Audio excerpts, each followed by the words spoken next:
फिर आकाश इंस्टीट्यूट की बिल्डिंग देखी 1988 में। तो पहले हमने देखा कि जो प्लॉट नंबर है हमारे डेट ऑफ बर्थ से वाइब्रेट करता है कि नहीं करता है, नाम हमारे डेट ऑफ बर्थ से वाइब्रेट करता है कि नहीं करता है।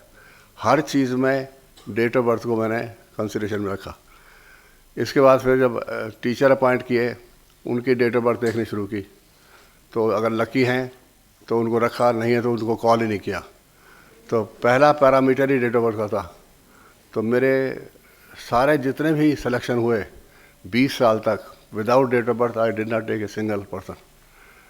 तो सारे हैरान थे। कई बार लोगों को समझ भी आ गया कि ये किस डेट ऑफ बर्थ को रिजेक्ट करते हैं। इंटेलिजेंट लोग बैठे हुए हैं, उन्होंने सारा वो डाटा निकाला, फिर उनको समझ आ गया ये नंबर रिजेक्ट होते हैं। तो कोई आया इंटरव्यू देने के, वही डेट ऑफ बर्थ दे रहे थे, कहते तो चेंज कर ले थोड़ा सा, नहीं तो रिजेक्ट हो जाएगा। तो वहाँ मैनिपुलेशन उन्होंने शुरू कर दी, मुझे पता लग गया।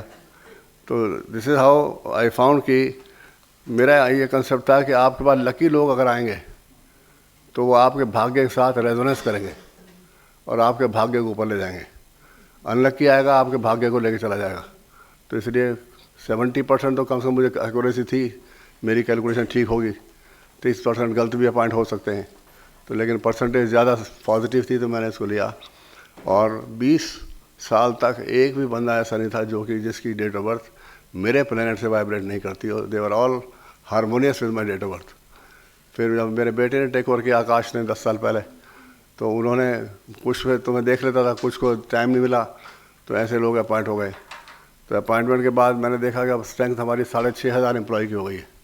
तो मैंने फिर न्यूमरोलॉजी से उसको ऑडिट किया, सॉफ्टवेयर बनाया, ऑडिट करके देखा कि 88% लोग उसमें लकी थे, 12% लोग अनलकी थे। उनकी लिस्ट मैंने अलग निकाल दी। मैंने आकाश को पकड़ा दी, ये अनलकी हैं, अब तू देख ले क्या करना है। धीरे धीरे या तो रिप्लेस करो या कोई और काम कर लो इसके लिए। तो ये एक ऐसा टूल है। कई बार बड़ी बड़ी कंपनियां होती हैं, बहुत टॉप क्लास उसके अंदर CEO होते हैं, बहुत टॉप क्लास एम्प्लॉय मैनेजमेंट में ले लेते हैं, इवन देन वो कंपनियां फेल हो रही हैं, क्योंकि वो CEO जो रखा गया है, जो सारी कंपनी को डील कर रहा है, उसी का डेट ऑफ बर्थ और नाम अगर कंपनी से वाइब्रेट नहीं करता या प्रमोटर से वाइब्रेट नहीं करता तो कंपनी चल नहीं सकती।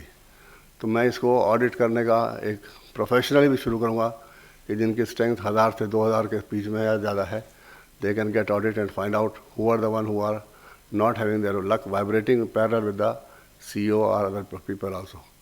तो ये एक अननोन चीज़ों में से निकालने वाली बात है।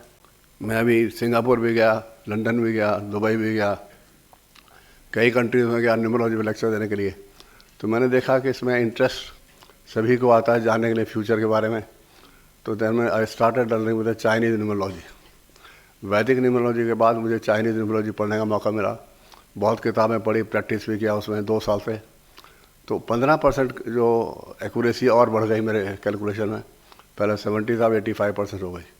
तो एक को कैलकुलेट करता हूँ, दूसरे से वेरीफाई कर लेता हूँ।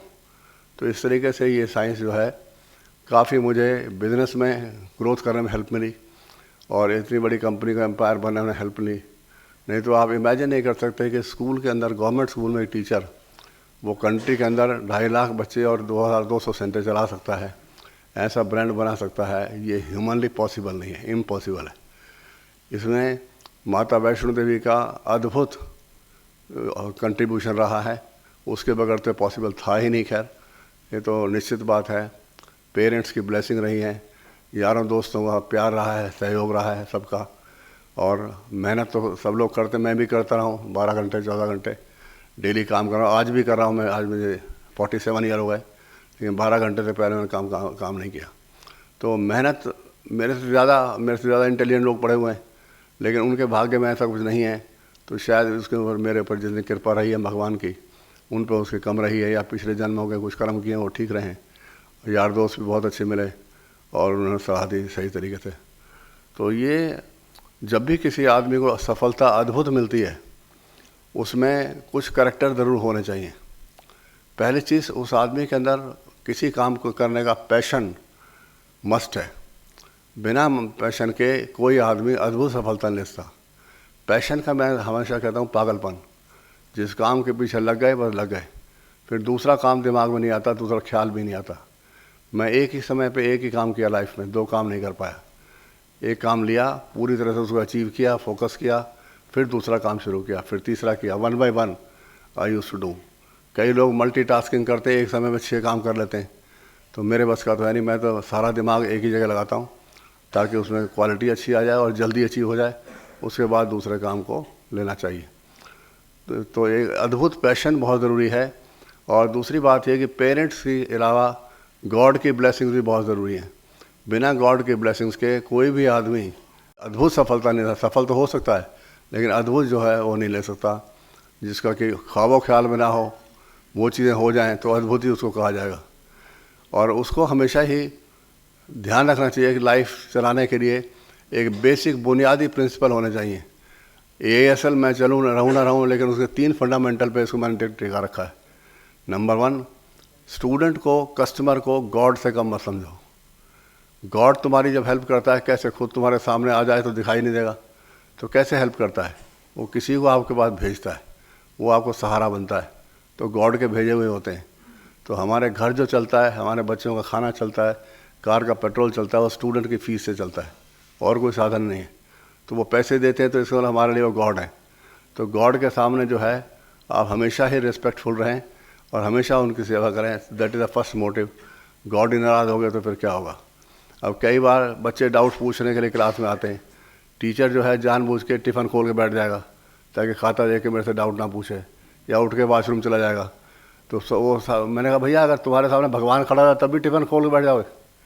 भगवान होगा टिफ़िन को फेंकोगे, आओ भी आओ नमस्ते करके बैठ जाओगे, फिर तुम्हें टॉयलेट जाने की इच्छा भी हो तब भी रोक लोगे, पहले इसको कहा भगवान के दर्शन कर लूँ। ये कौन है जो आए खड़े हैं? ये भी तो भगवान है। तो अगर इनको भगवान की तरह मानोगे और सेवा करोगे तो तुम्हारा घर भी ठीक रहेगा, परिवार भी ठीक रहेगा, वरना तुम कहीं भी कह के नहीं रहोगे। This was the first thing which I felt when I started teaching. The student is to be considered like a God because of him you are there. अगर आज ये स्टूडेंट नहीं है तो हमारा बिल्डिंग किस काम की? किसी काम की नहीं। ये रौनकें होती हैं तो सारा कुछ ठीक रहता है, ये रौनकें नहीं रहेंगे तो फिर क्या करोगे? बिल्डिंग का क्या करना है? दूसरा ये था कमिटमेंट। एडमिशन के टाइम पे एक बार जो कमिटमेंट दे दी, हर कीमत पे पूरी करनी, चाहे नुकसान हो जाए चाहे फ़ायदा हो जाए। कमिटमेंट से बैकआउट नहीं करना। वर्बल कमिटमेंट काफ़ी है, रिटर्न की ज़रूरत नहीं, क्योंकि जिसकी ज़बान ख़राब हो गई कागज़ लिखा भी बेकार है उसके लिए। तो वर्बल कमिटमेंट यही रहती है कि जो कह दिया है उसको करेंगे, otherwise we will not do anything. और तीसरा ये है कि जो सिस्टम है कंपनी के अंदर वो डिसिप्लिन से परे ना हो। डिसिप्लिन बहुत ज़रूरी है। कोई भी संस्था बिना डिसिप्लिन के सही तरीके से वर्ल्ड वाइड नहीं चल सकती। अगर डिसिप्लिन नहीं है तो संस्था कहीं ना कहीं ब्रेक कर जाएगी। तो उसको मैंने पूरा ध्यान दिया कि स्टूडेंट के अंदर, स्टाफ के अंदर डिसिप्लिन रहना चाहिए और डिसिप्लिन के बिना आगे गाड़ी चल नहीं सकती। तो हम रहे ना रहें, तीन फंडामेंटल चीज़ों पे कंपनी चलेगी। इवॉल्व होती रहेगी, डिजिटल होती जाएगी, दुनिया भर में फैल भी सकती है, लेकिन ये हम उसमें लिख दिया है कमिटमेंट बेसिक बुनियादी तौर से। इन पे कंपनी खड़ी हुई है और जब तक ये फंडामेंटल्स हैं तब तक खड़ी रहेगी। फंडामेंटल्स ख़त्म हो गए तो कंपनी में पता नहीं क्या होगा। I don't know this thing.